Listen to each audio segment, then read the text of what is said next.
For more reaction on the Vice President's visit, we welcome Georgia Congressman Buddy Carter. Congressman Carter, thanks for joining us today.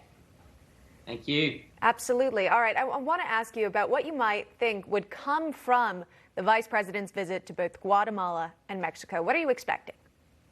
Well, not a whole lot. I mean, it's obvious that she's in a position she doesn't want to be in. I mean, she said she didn't want this job. And really, this is a disservice to the American people. And she's not where she needs to be. She needs to be at the border. There's no excuse for someone who has been given this responsibility to not having visited the border. I've been there. I've seen it firsthand. I can tell you it is a humanitarian crisis. It is a national security crisis. This is something that has got to be dealt with. And why is it happening? It's happening because Biden administration is intent on doing just the opposite of what the Trump administration has done. President Trump is right. We did have the most secure border that we've ever had when he left office. That's because of the stay in Mexico policy that has been eliminated now by the Biden administration. That's because of the construction of the wall that now has been discontinued by the Biden administration. All of those things need to be reinstated so that we can get control of our border again. A country without borders is no country whatsoever. So we're learning the Vice President aims to address sort of the long-standing problems. We hear about the root causes of migration many times, potentially corruption, violence, poverty in the countries. But what really needs to be done to address the crisis right now? Is that the solution, to look to the root of it as opposed to the end goal, which perhaps could be crossing into the United States?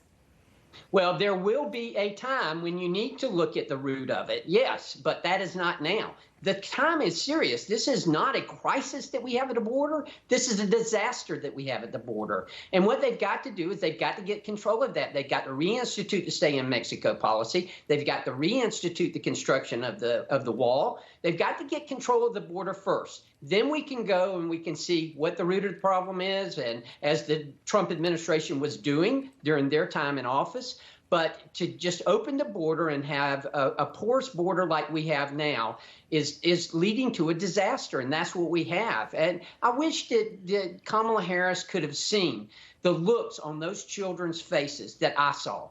It truly will break your heart to see those children who are scared to death. They're in a foreign country. They don't know what they're doing there. They don't know why they're there. But I can tell you they are scared to death. Well, talk to me about those kids and the conditions that you saw them being held in. We'd heard about the kids in cages during the Trump administration. What are you seeing right now?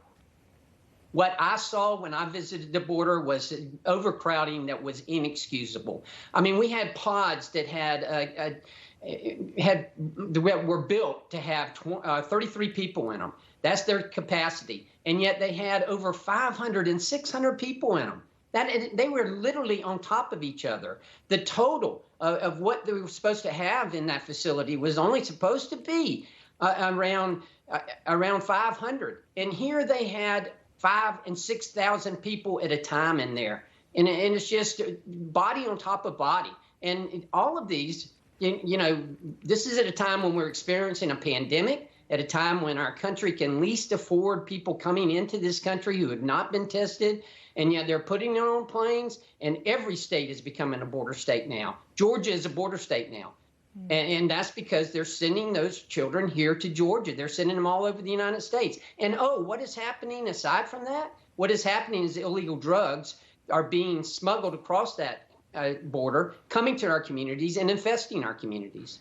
Well, you mentioned Georgia, your home state that you represent here. And in fact, over the weekend, the governor of Georgia, Brian Kemp, got quite a frosty reception. I want to play you this sound, and then I'll get your reaction.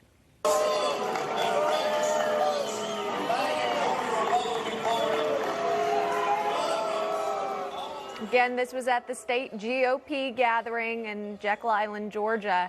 Talk to me about this video, your reaction to, again, the crowd booing the Georgia governor.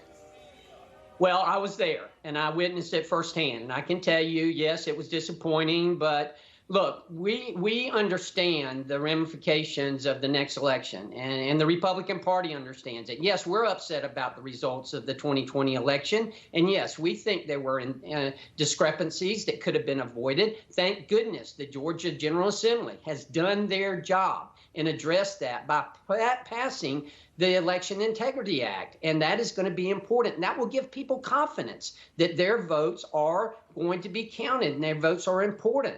That will make sure that every legal vote is counted and no illegal votes are counted. It'll make sure and give confidence to people that we need to get out and give confidence to those Republican voters that it's been cleaned up, that's been cleared up.